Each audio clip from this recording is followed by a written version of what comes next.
உன் வழியை கர்த்தருக்கு ஒப்புவித்து அவர் மேல் நம்பிக்கையா இரு, அவரே காரியத்தை வாய்க்க பண்ணுவார்.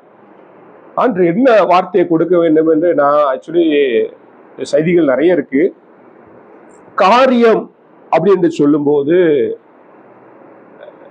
மகன் அன்ற தாயின் கருளை முன்குறித்திருக்கிறார். ஒரு காரியத்தை செய்வதற்கு நமக்கு ரொம்ப முக்கியம் என்னன்னா ஞானம். நான் அடிக்கடி சொன்னேன்.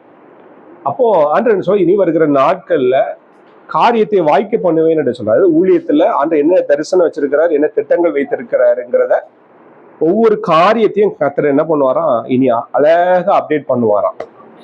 இதுவரைக்கும் மகன் எப்படி கடந்து போனாரு, எப்படி ஊழியம் செஞ்சாருங்கிறது எனக்கு தெரியாது, கர்த்தருக்கு தெரியும். ஆனா இனி வருகிற நாட்கள்ல உன் காரியத்தை நான் வாய்க்க பண்ணுவேன் என்று கர்த்தர் எனக்கு அன்ற நைட்டு பேசினார். உன் காரியத்தை நான் வாய்க்க பண்ணுவேன். அப்போ எப்படிப்பட்ட காரியம்? அதாவது இன்னைக்கு ஊழியங்கள் வித்தியாசமா போய் கொண்டு இருக்குது. இன்னைக்கு சபைகள் வித்தியாசமா போய் கொண்டு இருக்கிறது. இன்னைக்கு ஆண்டவர் விரும்புகிற காரியம் என்ன, ஆண்டவர் என்ன சொல்றாரு? இன்னைக்கு நிறைய பேர் என்னன்னா தேவ சமூகத்துல காத்திருக்கிறது கிடையாது. ஏதோ ஒரு ஊழியம் செய்யணும், ஏதோ ஒரு சபையை ஏற்படுத்தணும், ஏதோ ஒரு ஆத்துமாக்கள் 50-100 ஆத்துமாக்கள் வந்தா அந்த ஊழியத்தை நான் செய்துவிட்டு ஏதோ என்னுடைய குடும்ப ஒரு பொருளாதாரத்துக்காக ஏதோ ஆண்டு என்ன ஊழியக்காரனா வைத்திருக்கிறாரு மற்றவங்க பார்க்கணுங்கிறதுக்காக இன்னைக்கு நிறைய பேர் ஊழியம் செய்து கொண்டு இருக்கிறோம்.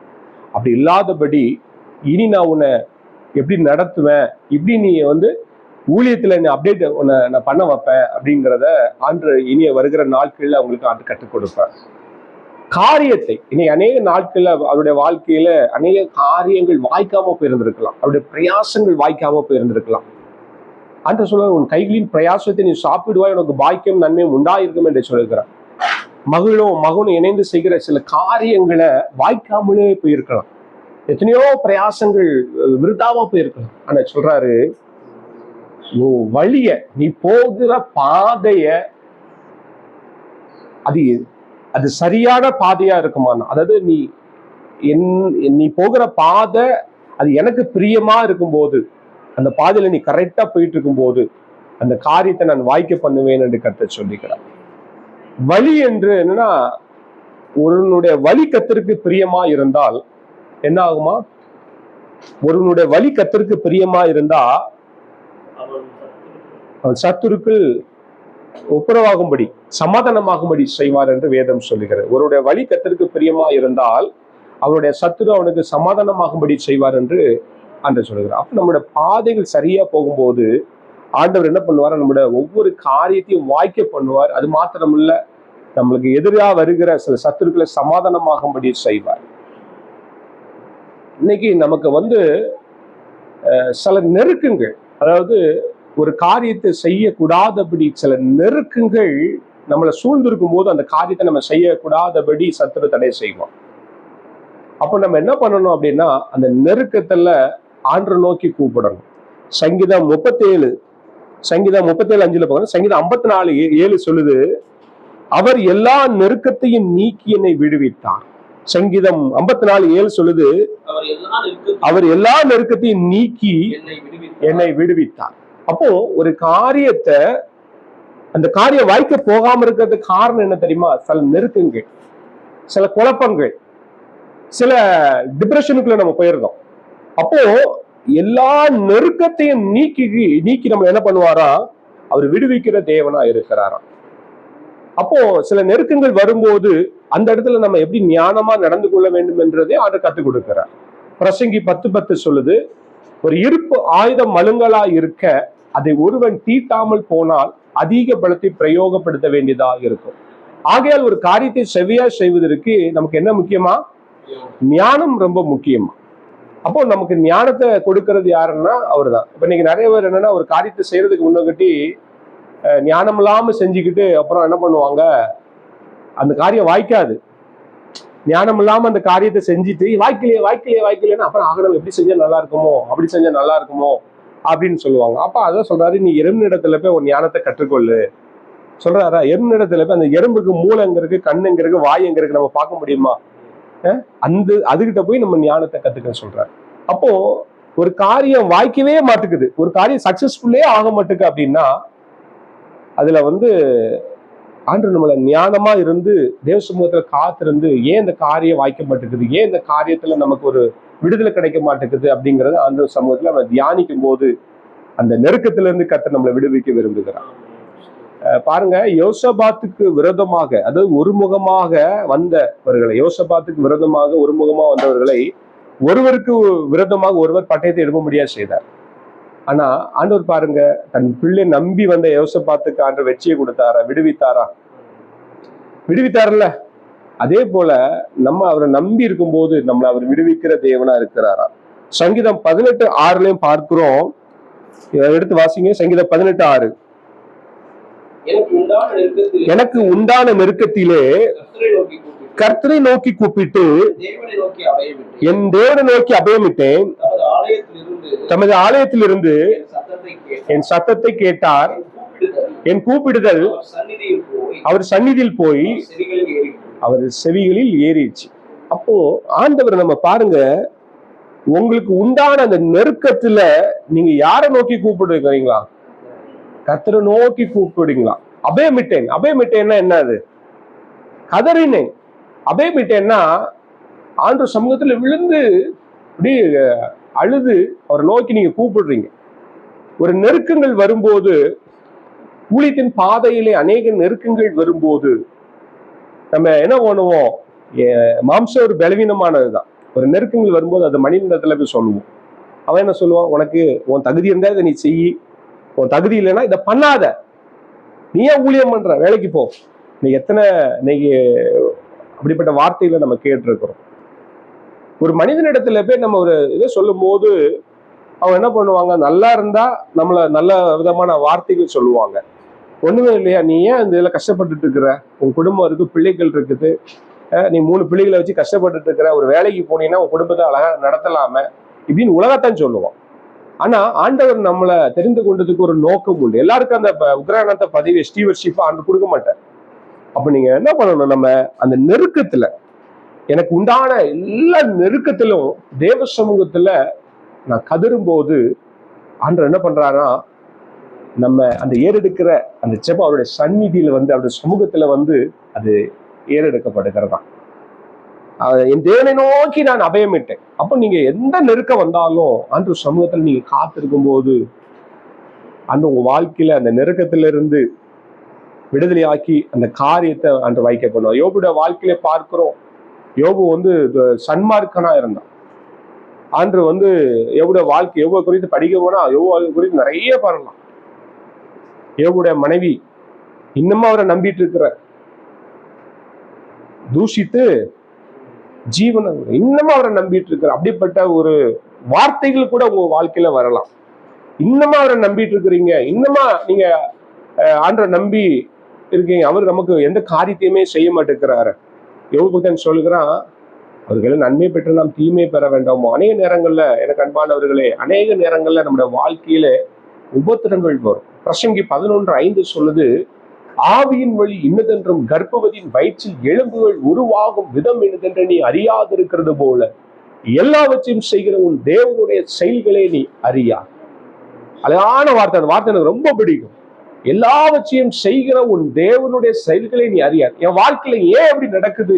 ஆண்டு என்னை தெரிந்து கொண்ட நாட்கள் முதற்கொண்டு நான் வெறுமையா இருக்கிறேனே, ஒரு தரிசனம் இல்லையே, எனக்கு ஒரு சரியான இடம் இல்லையே, நான் மேலோங்கி நான் முன்னேறி செல்ல முடியல, இப்படிப்பட்ட சில கேள்விகள் நமக்குள்ள இருக்கும்போது எனக்கு ஏன் இப்படி நடக்குது, ஏன் எனக்கு இப்படிப்பட்ட ஒரு சூழ்நிலைக்குள்ள நான் இருக்கிறேன் அப்படின்னு சொல்லி நம்ம ஆண்டவர் கேள்வி கேட்க முடியாது. அப்ப எல்லாவற்றையும் செய்கிற உன் தேவனுடைய செயல்களை நீ ஒருபோதும் அறிய முடியாது. அந்த ஆண்டவர் உன் வாழ்க்கையில பெரிய காரியங்களை முன்குறித்து இருக்கிறார் என்பதை சில காலங்கள் போகும்போது அன்று அதை செய்வார். அப்போ அப்படிப்பட்ட நெருக்கத்துல நம்ம இருக்கும்போது ஆண்டை நோக்கி நம்ம கூப்பிடணும். நிச்சயம் நமக்கு பதில் கொடுக்கிறவரா இருக்கிறாரா? சங்கீதம் 120:1 பார்க்கிறோம். நீங்கள் அவரை நோக்கி கூப்பிடும் போது என்ன பண்றாரா? அதை வாசிங்க. சங்கீதம் 120:1.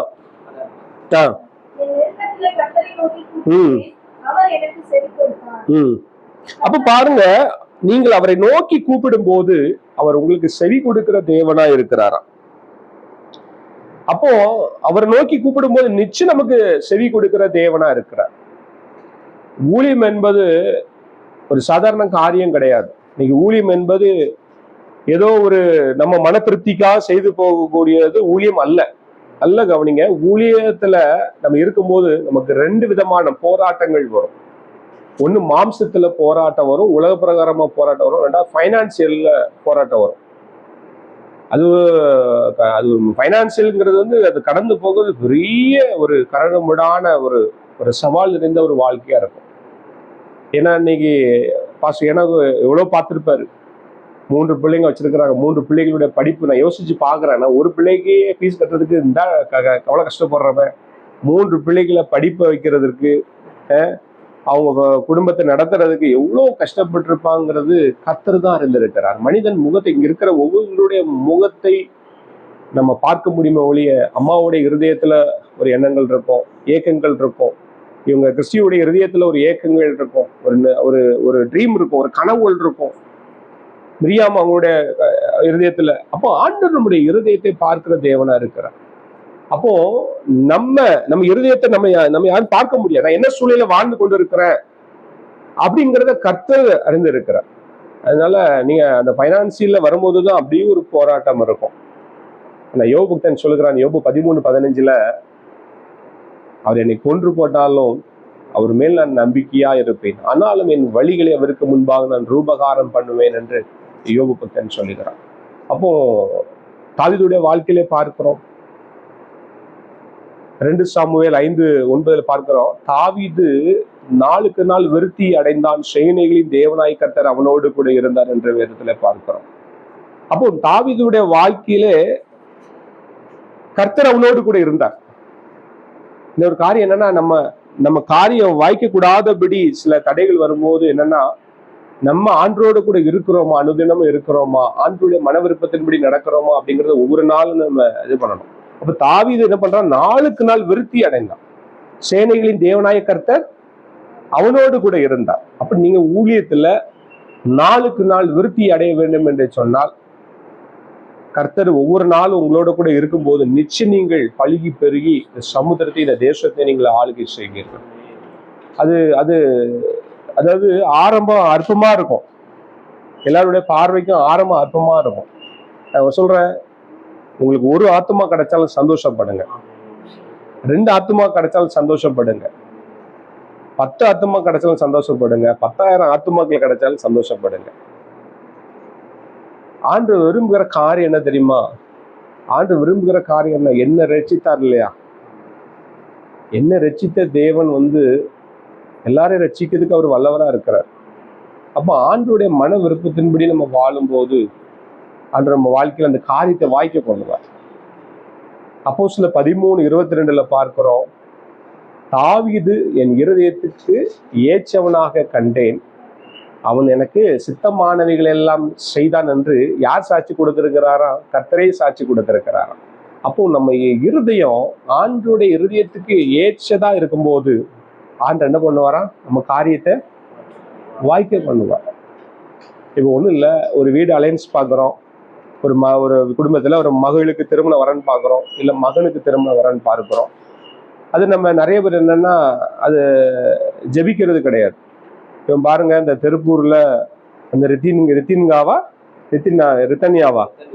அந்த பொண்ணுடைய அந்த இதை பார்க்கும்போது மனசுக்கு ரொம்ப எவ்வளோ ஒரு வேதனையான ஒரு காரியமா இருக்கு.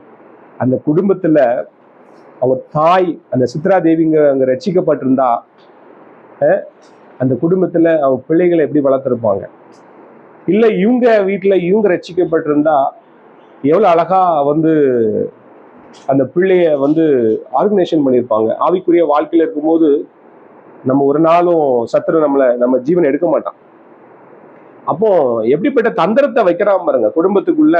இந்த மாதிரி பிசாசு இப்படிப்பட்ட பிள்ளைகள் மீது நினைச்சு பார்க்கும்போது ஒவ்வொரு கேள்விகளுக்கு ஆகும்போது அப்படியே ஒரு மாதிரி தான் இருக்கு. காலங்கள் பார்க்கும்போது அப்படியே ஒவ்வொரு செய்திகளை கேட்கும்போது ரொம்ப கஷ்டமா இருக்குது. அப்போ என்னன்னா, நம்ம குடும்பத்துல இருக்கிறவங்க ரட்சிக்கப்பட்டா, ஒருத்தர் ரட்சிக்கப்பட்டா மற்றவங்க எல்லாருமே அழகா ரட்சிக்கப்படுவாங்க.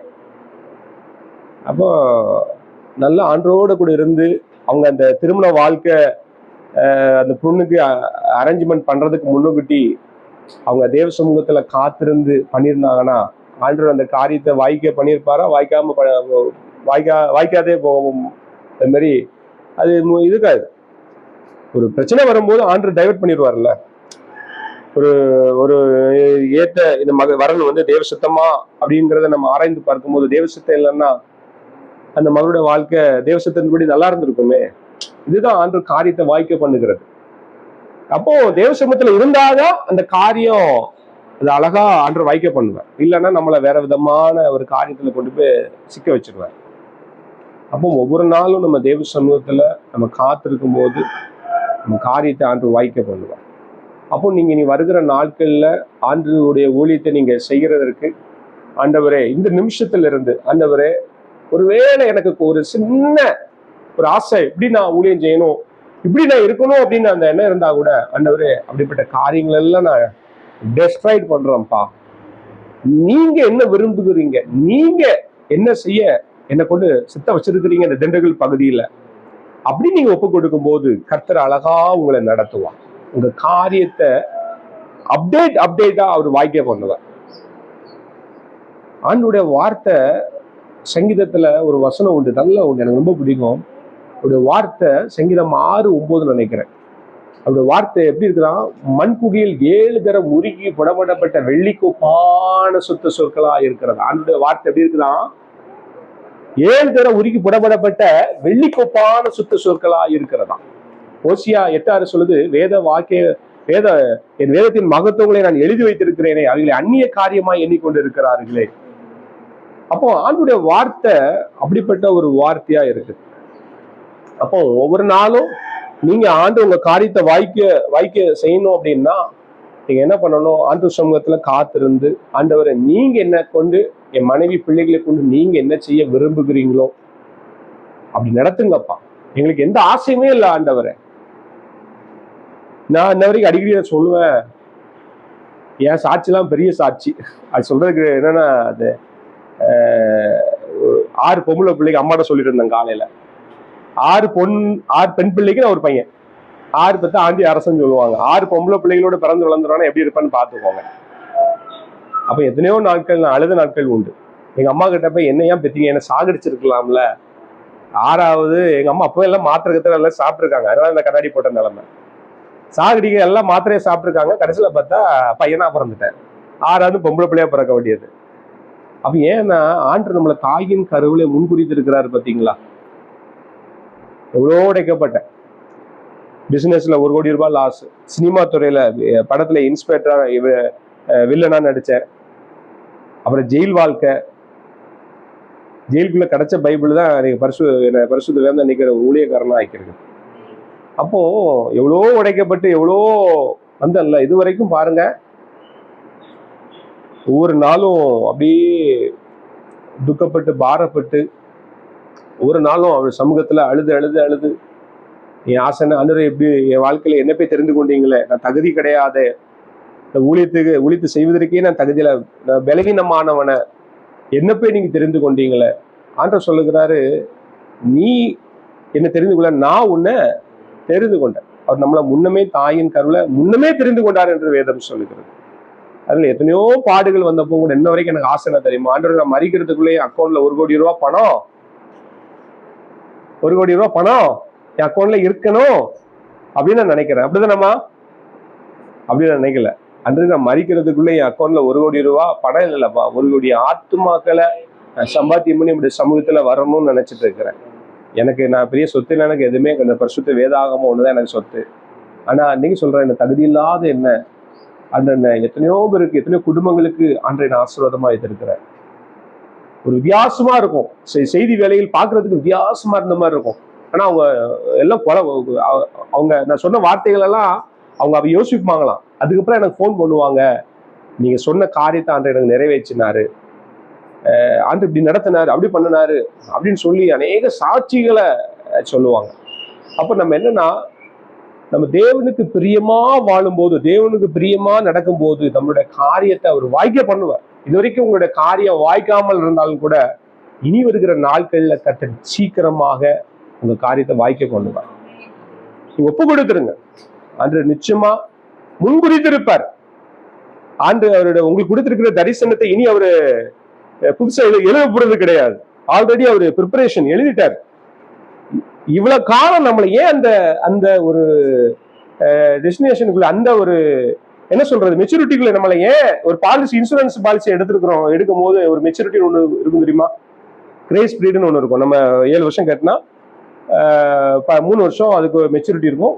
12வது வருஷம் நம்மளுக்கு அந்த கிரேஸ் பீரியட் மெச்சூரிட்டின்னு ஒண்ணு இருக்கும்.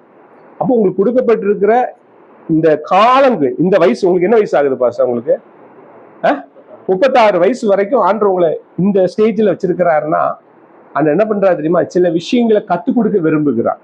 சில விஷயங்களை ஆண்டு அழகா உங்களை இது பண்ணி கரெக்டா வரும்போது ஆண்டு ஒரு 40 வயசுக்குள்ள உங்களுக்கு சரியான ஒரு லெவல் ஆண்டு வைப்பார்.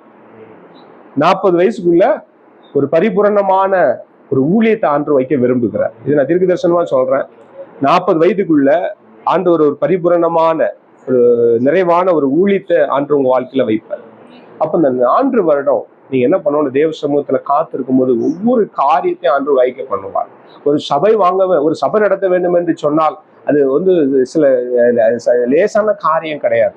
ஒரு சபைக்கு நல்ல இடம் வேணும். சும்மா நொயின்னு பிரச்சனை பண்ணக்கூடாது. அப்படிப்பட்ட ஒரு இடத்தை ஆண்டு கொடுக்கணும். சபையில சரியான ஆத்துமாக்கள் சரியா வரணும். சரியான ஆத்துமாக்கள் தொடப்படணும். ஒரு குடும்பத்துல சரியான ஆத்துமாக்கள் தொடப்படும் போது ஒரு குடும்பத்துல ஒரு கணவனோ ஒரு மனைவியோ தொட்டப்பட்டா அந்த முழு குடும்பத்தையும் கத்தது சந்திப்பார். அழகா ஆண்டு நடத்தி சபைக்கு கொண்டு வருவார். எப்படி நடக்க வேண்டும், எப்படி பண்ண வேண்டும் என்று ஆண்டு ஞானத்தை ஆண்டு கொடுக்க விரும்புகிறார்.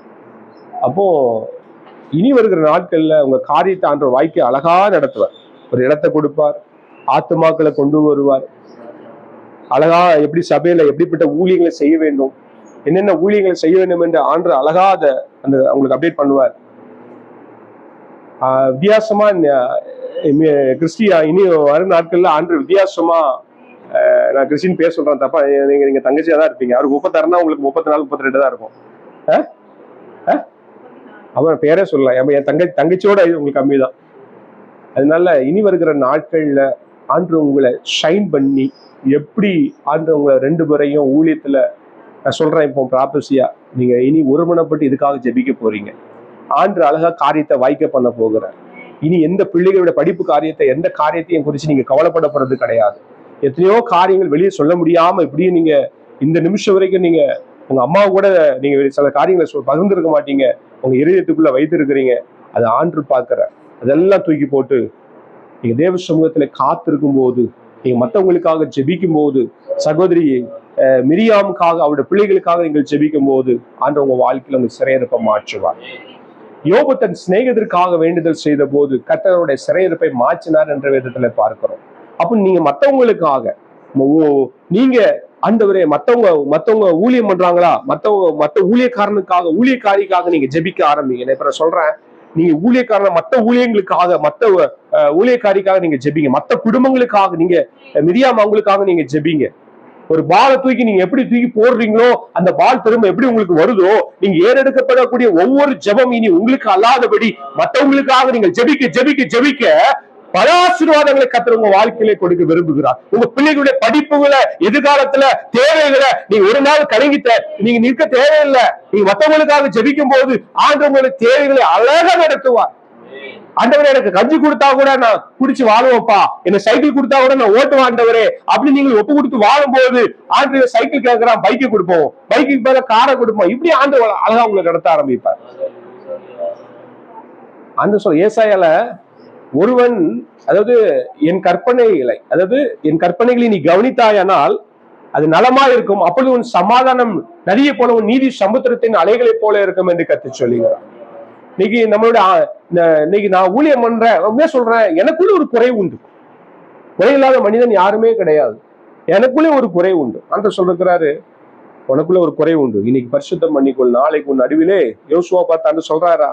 யோசுவா பார்த்தானே சொல்றாரு, நாளைக்கு உன் நடுவிலே அற்புதங்களை செய்வேன். இனி வருகிற நாட்களே ஆண்டவங்களோட வாழ்க்கையில அற்புதங்களை செய்வார். வீடு கட்டுகிறவர்கள் ஆதாந்த தலினக்கல் மூளைக்கு தலைக்கல் ஆயிடுச்சு என்று சொல்லுகிறேன். உங்களுக்கு யாருமே உதவி செய்ய எனக்கு யாருமே இல்லை, நான் தனித்து விடப்பட்ட ஒரு நாரையை போல இருக்கிறேன், என் ஊழியத்திலேயும் சரி என் குடும்பத்திலேயும் சரி தனித்து விடப்பட்ட நாரையை போல இருக்கிறேன் நீங்க நினைக்கிறீங்களா? ஆண்டு உங்களை அழகா கடைபிடித்து நடத்துவார். யோபின் முன்னிலைமை பார்க்கல பின்னிலைமை ஆசீர்வதித்த தேவன் இனி வருகிற நாட்கள்ல உங்களுடைய இருக்கிற நிலைமையை இனி வருகிற நாட்கள்ல ஆண்டு என்ன பண்ணுவாராம்? ரெட்டிப்பாய் ஆசீர்வதிக்க விரும்புகிறார். அதனால நீங்க என்ன பண்ணணும்? காரியத்தை அவர் வாய்க்க வேண்டும். உங்களுக்கு மேல வச்சிருக்கிற அந்த திட்டத்தை, தீர்மானத்தை, அந்த காரியத்தை நிறைவேற்ற வேண்டும் என்று சொன்னால் நீங்க தேவ சமூகத்துல காத்திருந்து, ஆண்டவரே நீங்க எங்களுக்கு கட்சி கொடுங்க, ஹோலி ஸ்பிரிட் பரிசுத்த ஆவியானவர் நீங்க எங்களுக்கு கட்சி கொடுங்க. நான் எப்படி ஒரு வீடு கட்டணும்னா அதுக்கு பயங்கரமான டிராயிங்கு, பயங்கரமான இப்ப இதெல்லாம் நிறைய ஒரு பிரிண்டிங்லாம் நிறைய வந்துச்சு. ஒரு வீடு கட்டணும்னா இப்ப நிறைய ஒரு கன்ஸ்ட்ரக்ஷன் பண்றதுக்கு நிறைய டெவலப்பர்ஸ் அவங்க அந்த இது டிராயிங்லாம் போட்டு கொடுக்குறாங்க. அப்போ ஆண்டுடைய ஊழியம் என்பது எவ்வளவு ஒரு புனிதமானது. யோவான் 14:26 ஒருவன் எனக்கு ஊழியம் செய்வனால் பிதாவனை கனம் பண்ணுவான். அதனால அதை குறித்து நீங்க எதுவும் கவலைப்படாதீங்க. இந்த ஊழியத்தை எப்படி நடத்த வேண்டும் என்று நீங்க தேவ சமூகத்துல காத்திருக்கும் போது அவர் அழகா உங்களுக்கு டிராயிங் போட்டு கொடுப்பார், அழகா நடத்துவார். அப்ப அந்த சபைக்கு போனா ஒரு மனசுக்கு திருப்தியா இருக்கு. உண்மையாவே கடவுள் இவங்களோட இருக்கிறார். அதாவது நம்மளை கிறிஸ்துவின் சாயலா நம்மளை படைச்சிருக்கிறாரு. அப்ப நம்மளை பார்க்கிறவங்க என்ன சொல்லணும்? உண்மையாவே இவருக்குள்ள கிறிஸ்து இருக்கிறாரு. அப்படி சாட்சி சொல்ற ஒரு வாழ்க்கைக்குள்ளேயும் கற்றுக் கொண்டு போவார். அதனால வாழ்கிற வாழ்க்கை நீ கொஞ்சம் நம்ம பூமியில நமக்கு எதுவுமே நிரந்தரம் கிடையாது. பாருங்க, இந்த அகமதாபாத் ஃபிளைட் ஆக்சிடென்ட்ல 242 + 30 272 அவங்களுடைய கனவுகள், அவங்க எவ்வளவு பேர் இருந்திருப்பாங்க, படிச்சவங்க படிக்காதவங்க இருந்திருக்கலாம். நான் கர்வமா சொன்னவங்க, நான் ஏன் ஆஸ்தி, ஏன் படிப்பு, ஏன் சொத்து அப்படிலாம் சொன்னவங்க அவங்க போகும்போது எதுவும் கொண்டு போனாங்களா? அந்த அகமதாபாத் ஃபிளைட்ல நினைச்சுப்பாங்க அவங்களுடைய கனவுகளோட கூட அவங்க பறந்த அந்த நொடி பொழுதுல அவங்க அந்த எரிஞ்சு சாம்பலாயிட்டாங்கன்னு சொல்லும் போது உண்மையில அது மெய்சிலிருக்க வைக்கிறது அந்த காரியம். அன்று உங்களையும் என்னையும் எவ்வளவு அழகா பாதுகாத்து ஒவ்வொரு நாளும் வழி நடத்திட்டு இருக்கிறாரு. அவலட்சணமான நம்ம என்ன சொல்றது, லௌகீக கவலைகளினால நம்ம இருதயம் நிரம்பி கொண்டு இருக்குது. சில நேரங்களில் லௌகீக கவலைன்னு சொல்லுவோம், தேவையில்லாத உலக பிரகாரமான கவலை. அப்படிலாம் இல்லாதபடி ஆண்டு நம்மளை தெரிந்து கொண்டதுக்கு ஒரு நோக்கம் உண்டு. ஆண்டு நம்மளை முன்குறித்ததுக்கு ஒரு நோக்கம் உண்டு. ஆண்டு முன்குறிக்காம நம்மளுக்கு அவருடைய கனமான ஊழியத்தை ஆண்டு கொடுக்க மாட்டார். கொஞ்ச காலம் பாடு அனுப்பியீர்கள், அதுக்கப்புறம் ஒரு மேலான ஒரு ஆசீர்வாதத்தை, இது எல்லார் கண்களுக்கும் ஆச்சரியப்படும்படியான ஒரு காரியத்தை இனி வரும் நாட்கள் ஆண்டு செய்வார். அதனால ஊழியம் என்பது கடினம்தான். நீங்க ஒவ்வொரு நாளும் இனி 2 பேரும் வித்தியாசமா, ஆண்டவரே இது வரைக்கும் எங்களுக்கு பல ட்ரீம் இருந்தா கூட நாங்க அதெல்லாம் ரெஸ்டார்ட் பண்றோம்ப்பா. ரினோவேஷன் என்ன? ரினோவேஷன் என்ன? டெமாலிஷன் என்ன? ரினோவேஷன் என்ன? நீங்க ரெனோவேஷன் பண்ணக்கூடாது, புதுப்பிக்க கூடாது. நான் சொல்ற புரியுதா உங்களுக்கு? ரெனோவேஷன்ங்கிறது ஒரு வீடை நம்ம புதுப்பிக்கிறது. Demolished, destroyed. இது வரைக்கும் உங்க கனவுகளை நீங்க டெஸ்ட்ராய்டு பண்ணிட்டு கொயவன் கைகளில களிமண்ணாக நீங்க அன்றும் ஒப்பு கொடுங்க. ஒருவேளை ஆண்டு உங்க மேல பயங்கரமான திட்டத்தை வேற ஏதாவது வச்சிருந்தாருன்னா, நீங்க சின்ன கனவுகளோட உட்காந்துட்டு இருந்தீங்கன்னா, திண்டுக்கல்ல சின்ன ஆசைகளோட ஒரு 100 பேர் 50 பேர் ஒரு 100 பேர் இருந்தா சபை இருந்தா எனக்கு போதும் நீங்க நினைச்சிட்டு இருந்து, ஒருவேளை ஆண்டு ஒரு பெரிய வேற ஏதாவது திட்டங்களை ஆண்டு உங்க மேல வச்சிருந்தாருன்னா, நம்ம நினைப்பதற்கு man proposes god disposes. நம்ம நினைப்பதற்கு மேலான காரியத்தை ஆண்டு நம்ம வாழ்க்கையில செய்ய விரும்புகிறார். அதனால ஆண்ட உங்களை அதிகமாய் நேசிக்கிறாரு. ஒரு நாள் சோர்ந்து போகாதீங்க. நிறைய நம்ம இது ஒரு குடும்பம் ஜெபங்கிறதுனாலதான் இந்த மாதிரி நான் உங்களுக்கு ஒரு இது மாதிரி நான் கொடுக்குறேன். அதனால நீங்க ஒவ்வொரு நாளும் நீங்க என்ன பண்ணுங்க, நீங்க ஆண்டவர் சமூகத்துல காத்திருக்கும் போது அவர் வசனத்தை சொல்லிட்டு முடிக்கிறேன். ஆதியாகமத்துல 26:3 எடுத்து வாசிங்க. இந்த தேசத்திலே வாசம் பண்ணு, நான் உன்னோட கூட இருந்து உன்னை ஆசீர்வதிப்பேன். நான் உனக்கும் உன் சந்ததிக்கும் இந்த தேசங்கள் யாவையும் தந்து உன் தகப்பனாகிய ஆபிரகாமுக்கு நான் இட்ட ஆணையை நிறைவேற்றுவேன். ஈசாக்குடைய வாழ்க்கையில ஆண்டவர் பாருங்க, ஒரு தேசத்துல ஒரு கொடிய பஞ்சம் இருக்கும் போதும் கூட ஆண்டு ஈசாக்க ஆசீர்வதிச்சாரா? பண்ணாரா இல்லையா?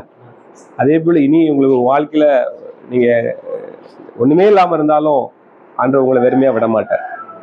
ஈசாக்கு வர வர விருத்தி அடைந்தான். அவன் விதைத்த 100 மடங்கு அறுவடை செய்தார் போல இனி வருகிற நாட்கள் ஆண்டு உங்களை ஈசாக்கு போல அன்று ஆசீர்வதிப்பார். அது எந்த சந்தேகமும் கிடையாது.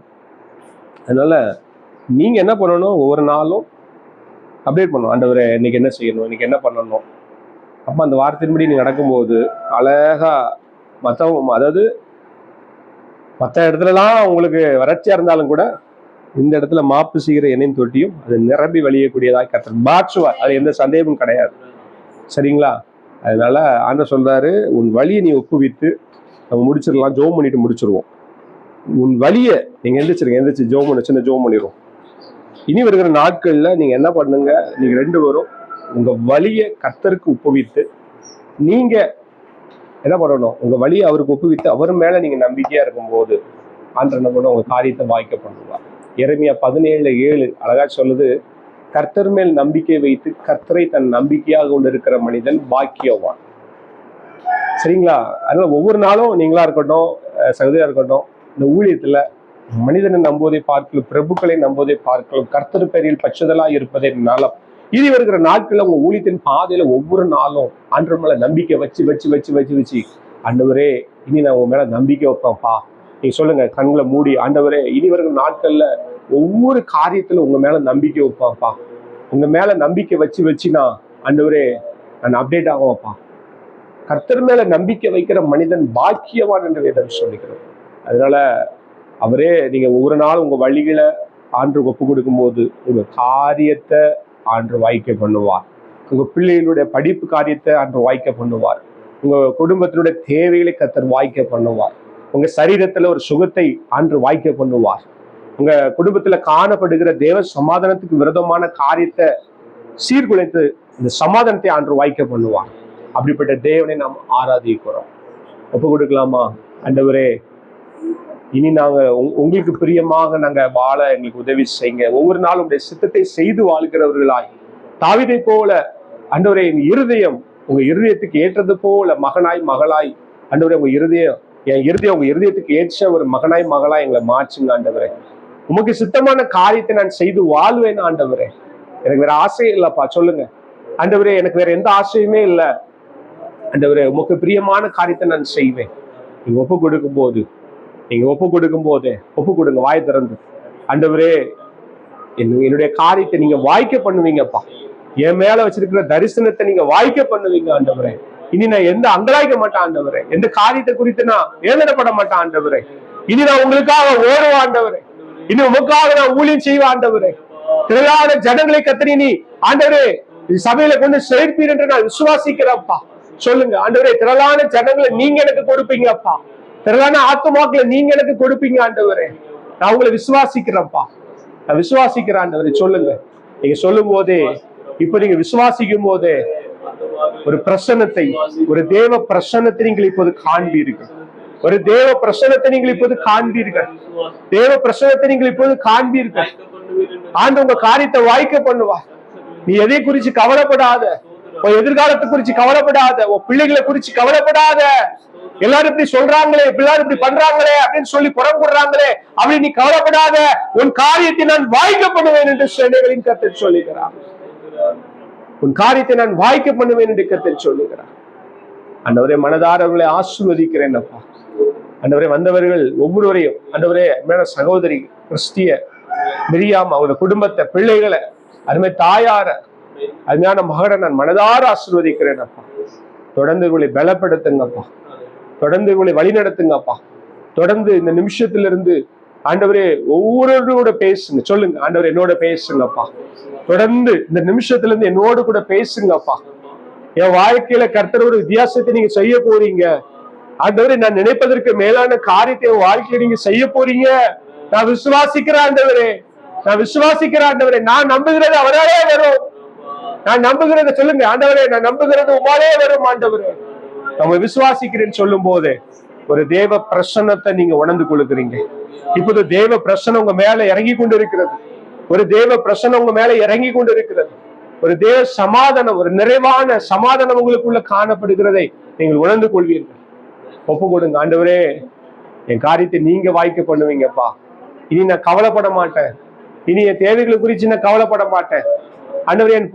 என் புலம்பலை ஆனந்த கழிப்பாய் ஆண்டவரே நீர் மாற பண்ணுவீர் என்று நான் விசுவாசிக்கிறேன் அப்பா. ஒப்பு கொடுங்க. ஆண்டவரே உம்முடைய வார்த்தைக்காக ஸ்தோத்திரம் அப்பா.